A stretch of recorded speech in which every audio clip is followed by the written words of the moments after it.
Hello students, नमस्कार।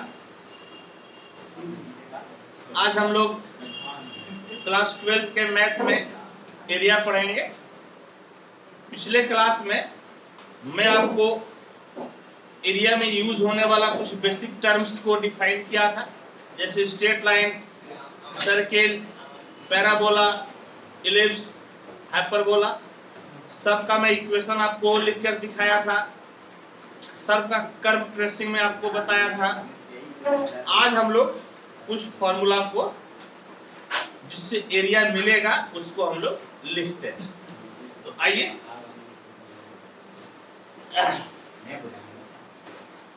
Area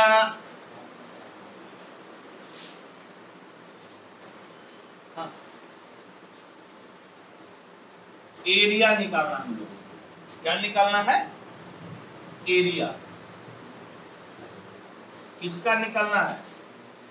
of bounded curves. Area हम लोगों को किसका निकालना है?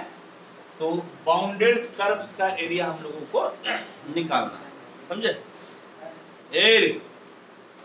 एरिया हम लोगों को निकालना है बाउंडेड कर्व्स का। अब ध्यान से देखिएगा, आप लोग थोड़ा देर के लिए ध्यान से देखिएगा। पहले इसको कोशिश कीजिए समझने का।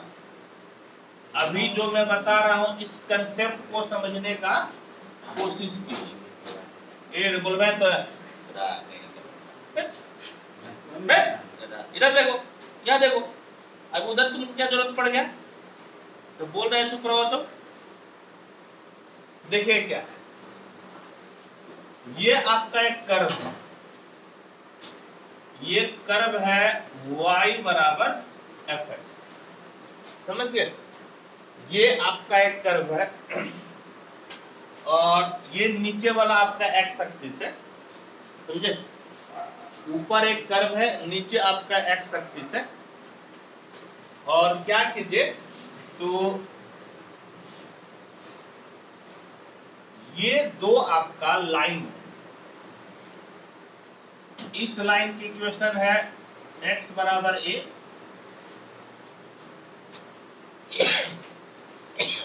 और इस लाइन की इक्वेशन है x बराबर b। ऐसे भी आप कह सकते हैं, क्या कह सकते हैं कि y एक्सिस के पैरेलल लाइन है ना, y एक्सिस के समांतर है। तो मैं आपको पिछले क्लास में बताया था, y एक्सिस के समांतर रहेगा तो x बराबर लाइन हो जाता है। ये आपका x बराबर a और ये वाला आपका x बराबर b है। ऑब्वियस सी बात है, a छोटा है और b बड़ा है।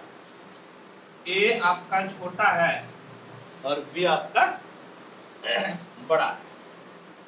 तो देखिए हम लोगों को क्या दिख रहा है, हम लोगों को जो है ना, यह एक कर्व है, नीचे x एक्सिस हो गया और ये दो लाइन जो है ना, ये दो लाइन जैसे ही हम खींचे, ये दो लाइन जैसे ही खींचे तो ये जो आपका बाउंडेड वाला पोर्शन हो गया, बंद पोर्शन हो गया, ये जो बंद कमरा के जैसा दिख रहा है, हम लोगों को इसी का एरिया निकालना है, इसी का क्षेत्रफल निकालना है। मैं इसको डार्क कर देता हूं, हाईलाइट कर देता हूं, ताकि आपको समझ में आए कि किसका एरिया निकालना है।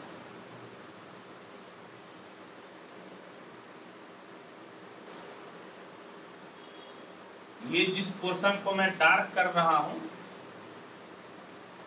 इसी का हम लोगों को निकालना है एरिया। ठीक है, इसका एरिया निकालना है। तो एरिया निकालने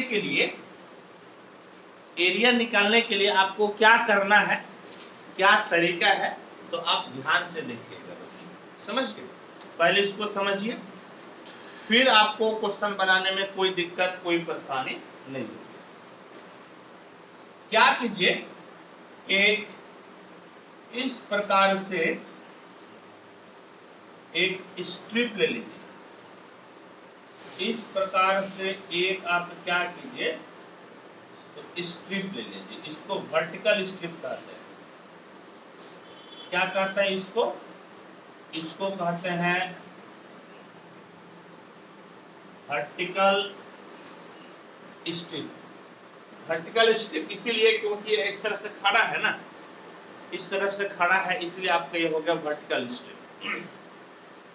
और ये बाबू एक्स एक्सिस पे है, ये आपका किस एक्सिस पे है? एक्स एक्सिस पे है, इसीलिए इसकी जो चौड़ाई है, इस चौड़ाई को आप dx ले लीजिए, क्योंकि चौड़ाई बहुत ही कम है। नहीं, चौड़ाई क्या है कि बहुत ही कम है, तो इसको हम लोग क्या ले लिए? dx ले लिए, समझ गए? dx इसकी चौड़ाई हो गया, और ऊंचाई इसका ज्यादा है, तो इस ऊंचाई को आप क्या कीजिए? इस ऊंचाई को आप क्या कीजिए? y ले लीजिए। ऑब्वियस बात है, एक्स एक्सिस पे आपका एक्स कोऑर्डिनेट, और ये जो है जो एक्स एक्सिस पे परपेंडिकुलर है उसको हम लोग वाई कोऑर्डिनेट लेते हुए हैं। तो ये भाई साहब आपका हो गया वाई, और वाई बराबर एफ एक्स तो आपका कर्व दिया हुआ है। ये जो आपका वर्टिकल स्ट्रिप है, इस वर्टिकल स्ट्रिप का हम लोगों को निकालना है पहले एरिया। इस वर्टिकल स्ट्रिप का आप निकाल लीजिए एरिया, तो क्या मिलेगा देखिएगा, तो एरिया ऑफ वर्टिकल स्ट्रिप बराबर, एरिया ऑफ वर्टिकल स्ट्रिप बराबर, इसको आप नाम दे दीजिए DA से, समझ गए? DA से इसलिए नाम दिए, एक्चुअल में एरिया था तो हमको A लिखना था, लेकिन DA इसीलिए लिखी क्योंकि ऐसा आपको बहुत सारा वर्टिकल स्ट्रिप मिलेगा ना, उसमें से कोई एक हम चुन रहे हैं, तो उसको दे दिए DA। और एक चीज गौर से देखिएगा, ये जो आपका वर्टिकल स्ट्रिप है, ये स्ट्रिप आपका आयताकार है, रेक्टेंगुलर है, नहीं, ये स्ट्रिप आपका कैसा है? आयताकार, यानी कि रेक्टेंगुलर। और आप जानते हैं कि आयत का क्षेत्रफल यानी कि एरिया ऑफ रेक्टेंगल क्या होता है? तो आपका क्या होता है? L इंटू बी, लंबाई गुनी चौड़ाई। तो बाबू लंबाई आपका तो कितना है? y, लंबाई कितना है? y, और चौड़ाई आपका कितना है? तो चौड़ाई आपका है dx, समझ गए? चौड़ाई कितना है? तो चौड़ाई आपका है dx, यानी कि ये जो आपका स्ट्रिप दिख रहा है वर्टिकल स्ट्रिप, उसका एरिया निकल गया y dx, समझ गए? एरिया क्या निकल गया? y dx। लेकिन यह तो सिर्फ एक स्ट्रिप का निकला है ना, हमको तो ये पूरा पोर्शन के एरिया चाहिए था, हमें तो ये पूरा पोर्शन के एरिया चाहिए था। तो उसके लिए आपको क्या करना पड़ेगा? उसके लिए आपको इंटीग्रेशन के यूज करना है, समझिए? इंटीग्रेट का मतलब बड़ा करना होता है, इंटीग्रेट का मतलब क्या होता है? बड़ा करना। तो इसी को हम इंटीग्रेट कर देंगे, बड़ा कर देंगे। तो बड़ा करेंगे तो हम लोगों को लिमिट भी देना पड़ेगा। कहां से लिमिट देना पड़ेगा? x बराबर a से लेकर कहां तक? x बराबर b, यानी कि क्या लिखिएगा? लिखिएगा therefore area of the bounded area of the bounded reason by the curve y बराबर fx,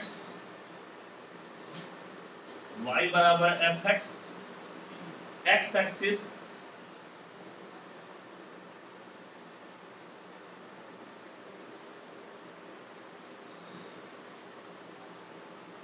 कोऑर्डिनेट्स x बराबर a एंड x बराबर b, x बराबर a एंड x बराबर b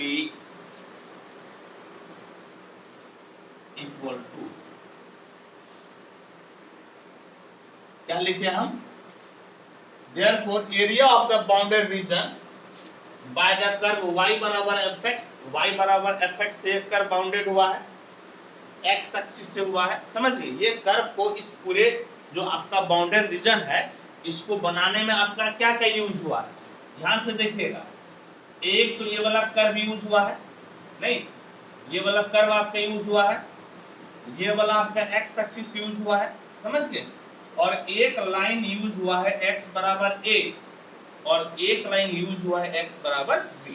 सबका डिटेल यहाँ पे लिखना पड़ेगा कि area of bounded reason by the curve, कौन सा कर्व से, y बराबर fx, x axis, ordinates x बराबर a, ऑर्डिनेट का मतलब होता है x वाला कोऑर्डिनेट और एब्सिस का मतलब होता है y वाला कोऑर्डिनेट। समझ गए?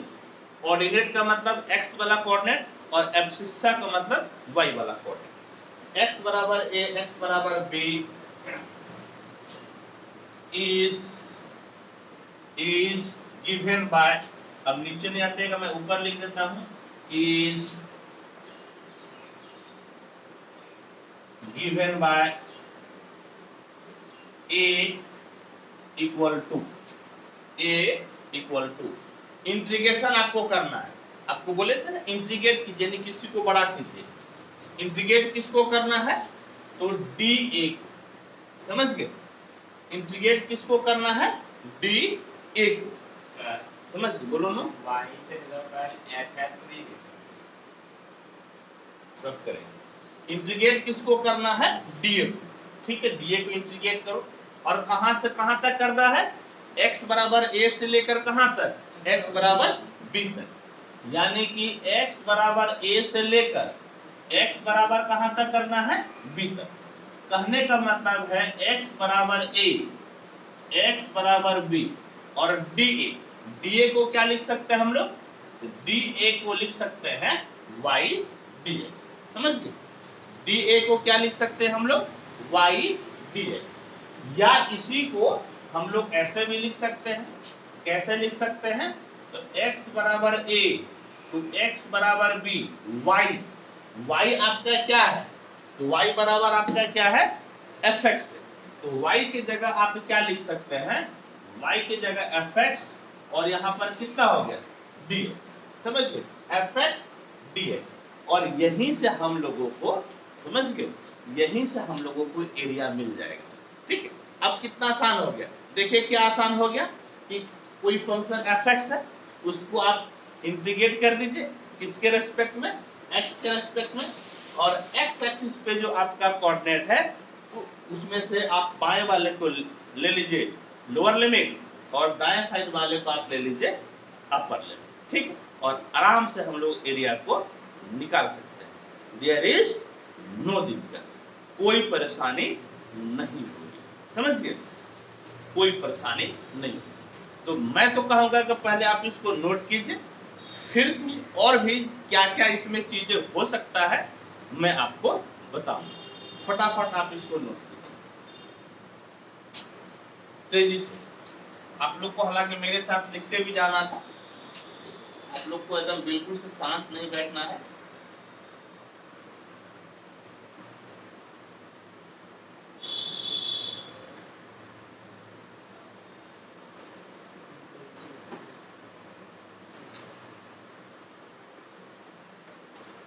चलिए लिख लिया आप लोग।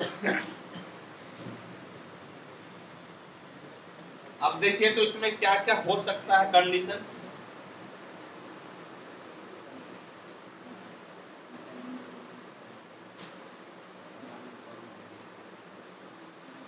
अब ध्यान से देखिएगा प्यारे बच्चों,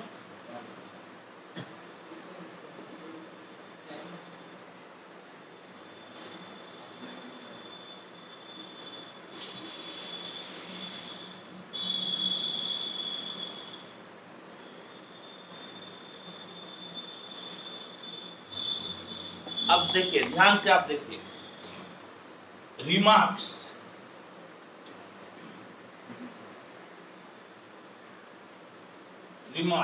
हाँ, क्या है? यदि इस प्रकार से रहे कर्व तब क्या होगा? ध्यान से देखिएगा बाबू, ये x ये y और कर्व जो है ना आपका इस प्रकार से है। ठीक है? कर्व आपका इस प्रकार से दिया हुआ है।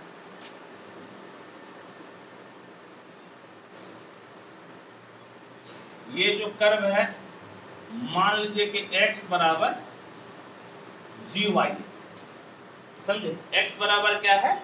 gy। और ये जो आपका लाइन है, ये जो आपका लाइन है ये मान लीजिए क्या कि y बराबर c है और ये y बराबर कितना है d, y बराबर c, क्योंकि ये x एक्सिस के पैरेलल है ना। ये जो आपका लाइन है, ये लाइन आपका x एक्सिस का क्या है पैरेलल है, तो x एक्सिस के पैरेलल का समीकरण हो जाता है y बराबर c और y बराबर d ले लीजिए। ऑब्वियस सी बात है c आपका d से छोटा है, नहीं, क्योंकि c नीचे है d ऊपर है, तो इसमें आपको वर्टिकल स्ट्रिप इस प्रकार से लेना पड़ेगा y एक्सिस पे। आपको वर्टिकल स्ट्रिप कहां लेना है प्यारे बच्चों, तो वर्टिकल स्ट्रिप आपको लेना है y एक्सिस, इस तरह से y एक्सिस पे आपको वर्टिकल स्ट्रिप लेना है। अब देखिए ध्यान से, ये वाला जो पोर्शन है ना, ये छोटा वाला पोर्शन ये आपका किस पे है, y एक्सिस पे, तो dy हो जाएगा, और ये वाला जो पोर्शन है ये x बराबर आपका कितना हो जाएगा gy, x बराबर कितना gy। ऐसे केस में एरिया बराबर क्या मिलेगा बाबू, तो एरिया बराबर मिलेगा, हाँ एरिया बराबर, जैसे देखिए इधर आपका x हो गया ना, ये वाला लंबाई गुना चौड़ाई होता है ना क्षेत्रफल, क्षेत्रफल ये एक आयताकार रूप है, तो इसका क्षेत्रफल क्या हो जाएगा लंबाई गुना चौड़ाई, लंबाई गुना चौड़ाई, तो लंबाई आपका कितना हो गया बाबू x और चौड़ाई कितना हो गया बाबू y, समझ गए, लंबाई क्या हो गया x, चौड़ाई क्या हो गया, तो आपका dy हो गया, चौड़ाई कितना हो गया dy, और इसमें लिमिट लेना है। ध्यान से देखिएगा प्यारे बच्चों, बहुत ही ध्यान से देखिएगा कि इसमें आप dy लिए हैं, समझ गए, dy लिए हैं, तो आपको y एक्सिस का ही लिमिट लेना है। लिमिट कहां का लेना है y एक्सिस का, तो y एक्सिस में लिमिट c से कहां जा रहा है d पे, लिमिट c से कहां पे जा रहा है d पे, यानी कि y बराबर c, y बराबर c, तो y बराबर कितना हो जाएगा d। आप इसी को लिख सकते हैं y बराबर c, y बराबर d, और x के जगह पे आप क्या लिख सकते हैं gy, x के जगह पे आप लिख सकते हैं gy, और आपका हो गया dy। यानी कि यदि आपकी इच्छा है कि नहीं हम जो है कि y एक्सिस पे वर्टिकल स्ट्रिप खींचकर बनाएंगे, एरिया को निकालेंगे, तो आपको ये वाला फॉर्मूला यूज करना पड़ेगा, समझ गए, आपको इस फॉर्मूला को यूज करना है। होप की कंसेप्ट आपका बिल्कुल ही ठीक होगा, देयर इज नो दिक्कत। फिर देखिए और क्या क्या कंडीशन हो सकता है, और क्या क्या कंडीशन हो सकता है बाबू बोलो ना। अगर वहां पर सी बना होता तब, देखो सी बड़ा होता तो सी ऊपर चला जाएगा ना, ये बताओ कि नीचे वाला कहीं बड़ा होगा, जब भी बड़ा होगा कौन सा होगा ऊपर वाला, होगा कि नहीं होगा, फोटो तो बना बना सकते हैं।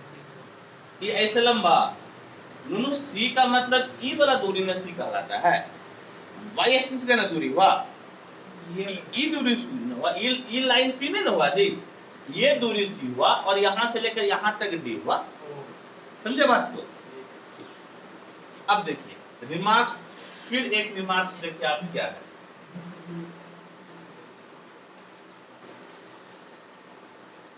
रिमार्क्स ध्यान से देखिए, अब ध्यान से देखिए,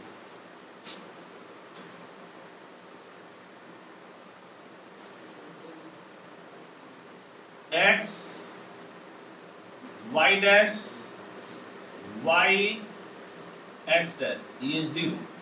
अच्छा बेटा मान लो कि कर्व इस प्रकार से है, तब क्या करेगा,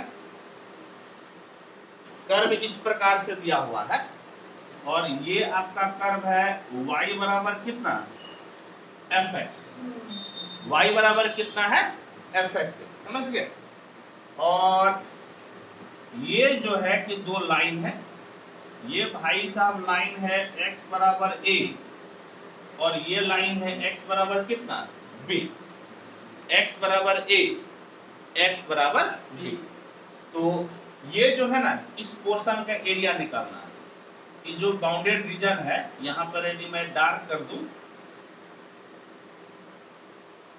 मैं डार्क कर देता हूं। मैं इसके पहले वाले फोटो में भी डार्क नहीं कर पाया हूं, मैं उसको भी पहले डार्क कर देता हूं। मुझे इसको भी डार्क करना है ना, इसको भी डार्क करना है।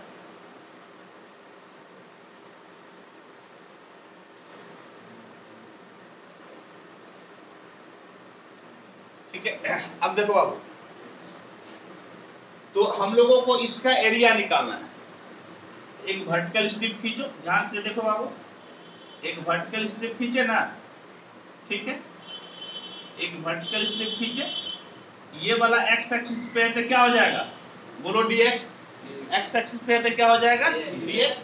और ये जो है ना, ये भाई साहब जो इसकी लंबाई है, ये y बराबर क्या कहलाएगा, fx। y बराबर क्या कहलाएगा, fx। तो इसका एरिया निकालना है, तो एरिया कितना हो जाएगा, फॉर्मूला वही रहेगा। क्या रहेगा, देखो इसका क्या हो गया जी, लंबाई गुना चौड़ाई, लंबाई गुना चौड़ाई। लंबाई कितना है y, यानी कि y dx।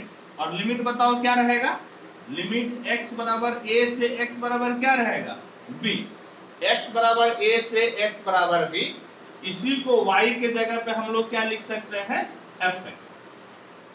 और लिमिट रहेगा x बराबर a तो x बराबर b। लेकिन याद रखना प्यारे बच्चों, याद ये रखना हम लोगों को, क्योंकि ये आपका फर्स्ट क्वाड्रेंट में नहीं है। नहीं, ये आपका फर्स्ट क्वाड्रेंट में है क्या, फर्स्ट क्वाड्रेंट में नहीं है। यहां से एरिया आपको निगेटिव मिल जाएगा। एरिया क्या मिलेगा, निगेटिव। लेकिन एरिया तो निगेटिव हम नहीं ले सकते हैं ना, एरिया तो निगेटिव ले नहीं सकते हैं। ये तो आपका क्या होता है, न्यूमेरिकल वैल्यू होता है। भले आपका निगेटिव क्या दिखाता है, डायरेक्शन दिखाता है कि किस तरह से बना हुआ है कर्व, लेकिन एरिया आपकी पॉजिटिव क्वांटिटी होती है। ऐसे केस में आपको क्या ले लेना है, इसका मैग्नीट्यूड ले लेना है। यदि माइनस आए ना, उसका क्या ले लीजिएगा आप, उसका ले लीजिएगा मैग्नीट्यूड। समझ गए, क्या ले लीजिएगा प्यारे बच्चों, उसका आप ले लीजिएगा मैग्नीट्यूड। ठीक है, यानी कि नेगेटिव साइन को आपको छोड़ देना है। फिर देखिए, आपको मेरे साथ लिखते भी जाना है।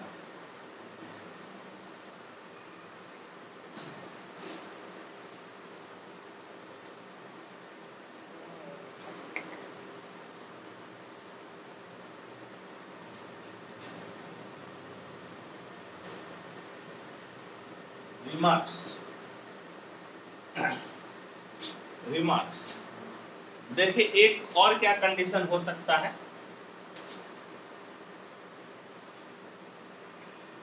x y x dash y dash 0, ठीक है, ये है। और आपका जो है कर्व इस प्रकार से, समझ गए कैसे है कर्व,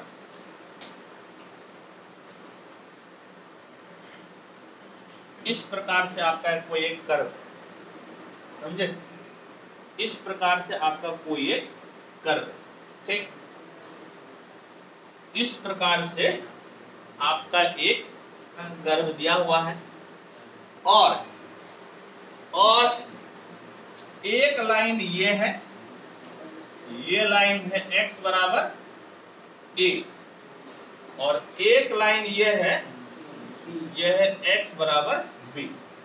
ये जो कर्व है y बराबर fx आपका एक कर्व है। और आपको जो एरिया निकालना है, ये बाउंडेड रीजन का निकालना है। किसका एरिया निकालना है, तो बाउंडेड रीजन के एरिया निकालना। ध्यान से देखना बेटा,